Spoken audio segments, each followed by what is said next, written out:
I guess it all started about 3 or 4 years ago, when I had been working at my first job for about 2 years. That was the year that I would meet the two men that had changed my life forever, one for the better and one for much worse. The restaurant I had worked at had been bought out by a big company, so there was a big overhaul of staff and everything else. A whole new set of managers and some new staff to wait as well. One of the men would become my boyfriend 3 years later, and we're still very much in love now. The other, well, let's just call him POS because I can't even think of his name without getting upset. POS started as a manager at the time. I never took much note of him.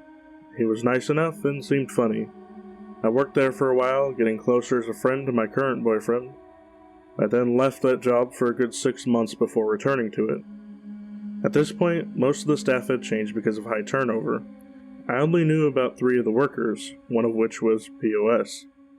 Flash to about 1 year later where we're okay friends and I'm well into dating my boyfriend. He starts telling me compliments and love bombing me. He constantly found my weak spots and tried to make them better. He always tried to buy me things and get me to work more hours with him. I learned many things about him during this time. I started to notice how very unstable he was. The dots started to connect and I remembered how many fights he'd gone into with his in defense or for the restaurant. I started thinking about his weapon collection and how off his voice was when he said, "I'd pick you out from the moment I met you."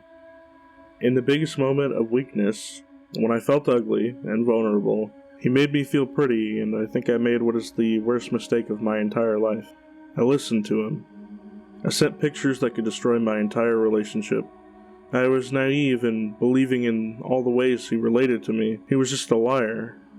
He even joked about his quote-unquote masks and his quote-unquote 9 other personalities. I want to go back and slap myself for not putting it all together faster. The crazed look he got in his eyes sometimes, his breakdowns, so much of it were red flags and I didn't see. He knew about how to manipulate me and the other people around me. None of it even hit until about a week after I quit that place. Then, one night out of the blue, he starts messaging me. Things start escalating because I had told him there would never be anything between us last time I had seen him. He starts ranting about justice and how he could see through my lies. He said I needed to tell my boyfriend about us or he would. I told him there wasn't an us and that it wasn't his business. He kept insisting that he loved me and that we needed to be together. He couldn't take no for an answer. Even though he kept asking and asking for me to tell him it was over, I told him and he couldn't take it. He kept calling me a crazy bitch and trying to gaslight me. I'm thankful I was strong enough not to believe him and strong enough to cut him off entirely from my life. Then it got worse. He started talking in the third person, calling himself Jack the Ripper, saying he was going to find me and find my boyfriend. I was panicking in my room, crying and throwing up while trying to deal with this. I asked him what he wanted, and all he said back was, "You." I've never felt that kind of fear before. I started thinking about how much I love my boyfriend, my amazing, perfect boyfriend, who's been with me through everything. It calms me down some. That's when I march into my boyfriend's room, sit down and tell him everything. And we talk, and he forgave me. It hurt, and I still haven't completely forgiven myself for hurting him that way, but I hope one day that I will. I messaged POS and told him that I already told my boyfriend and that he had no more power over me. He then started grasping at straws, threatening my other job, where I work with children, even threatening my PlayStation account. He's a genius. He's insane. I called him by his name while he was talking in his other personalities, and he told me to call him Jack or there would be quote-unquote consequences.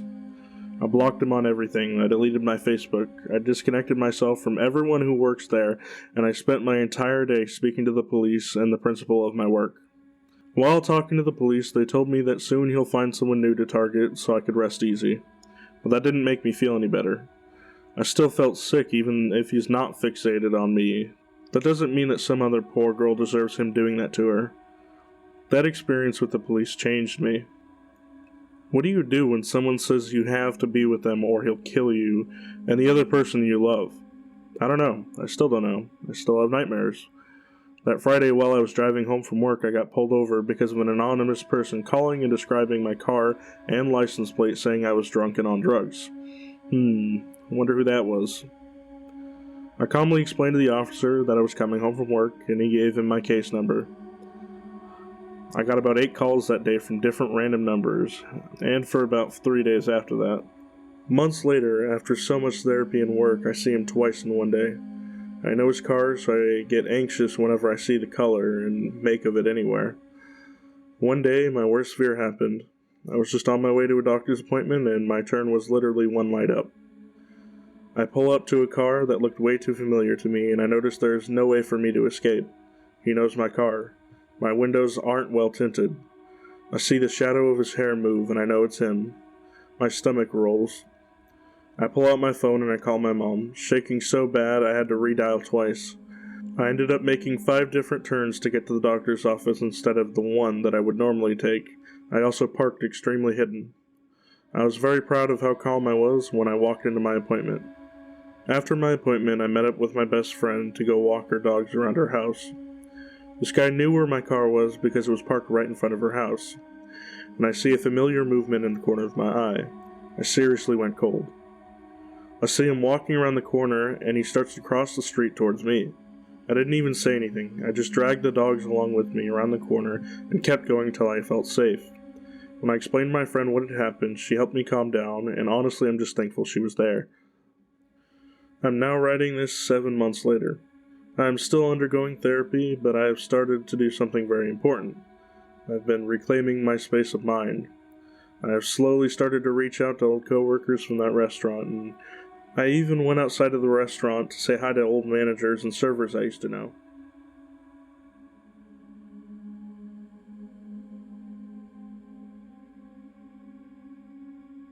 So for context, I moved into a new house about a year or two ago.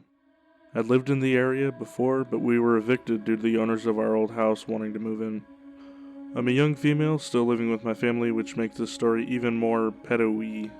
When you look out my window, you see a fence and then a house. They're up on a small hill, so the fence does not block anything. The first encounter I had with this man was late last night.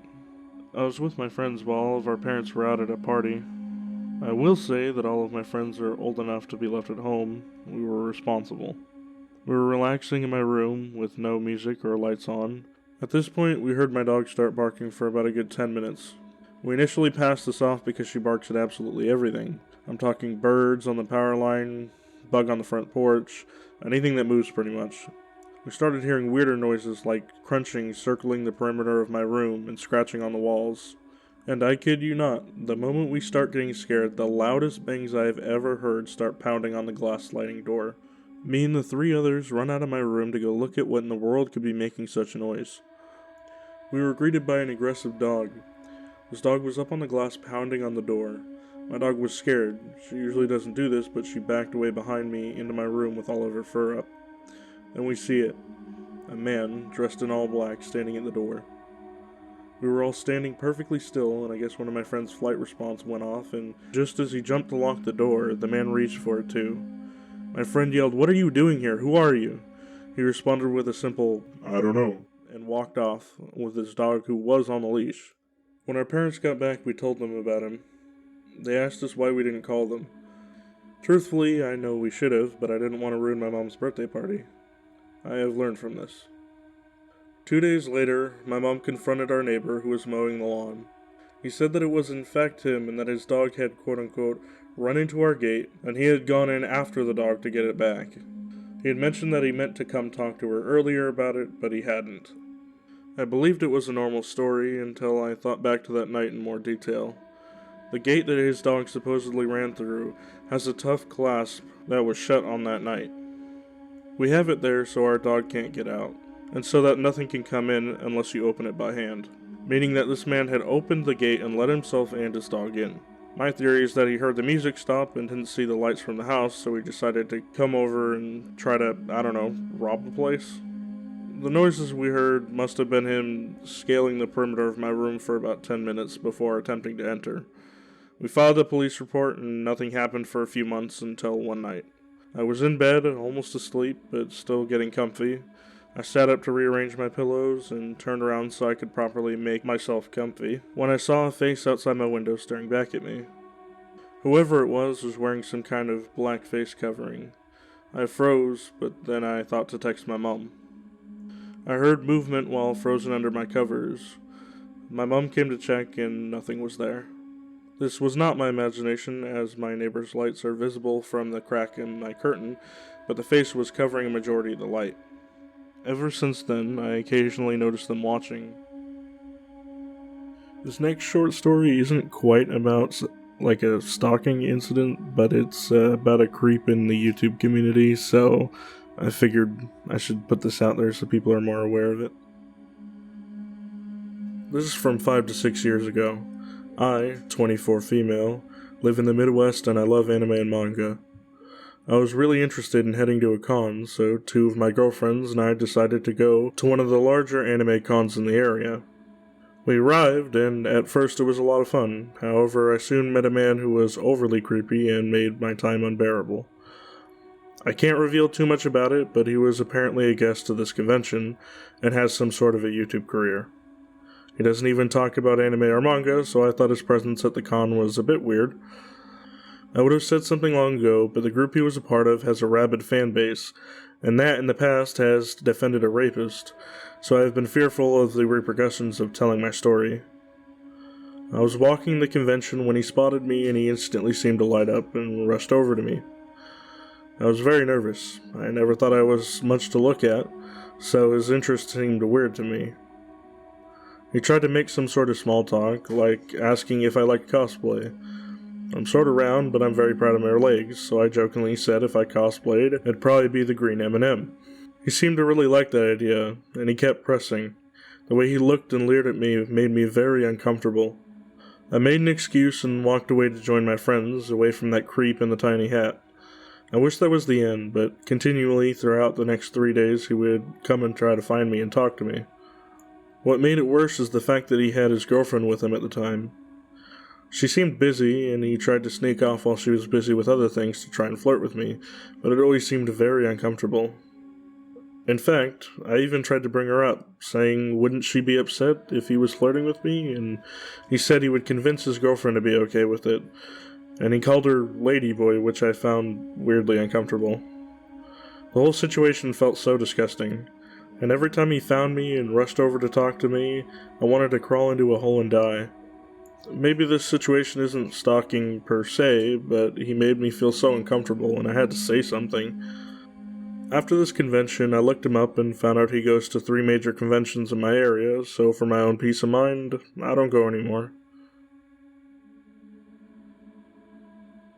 These videos are intended to bring about awareness to the dark side of the world we live in.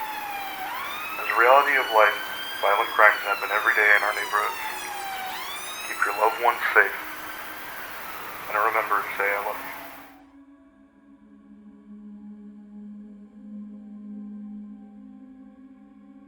If you liked the video, remember to like and subscribe. And remember, watch your back. Toodaloo.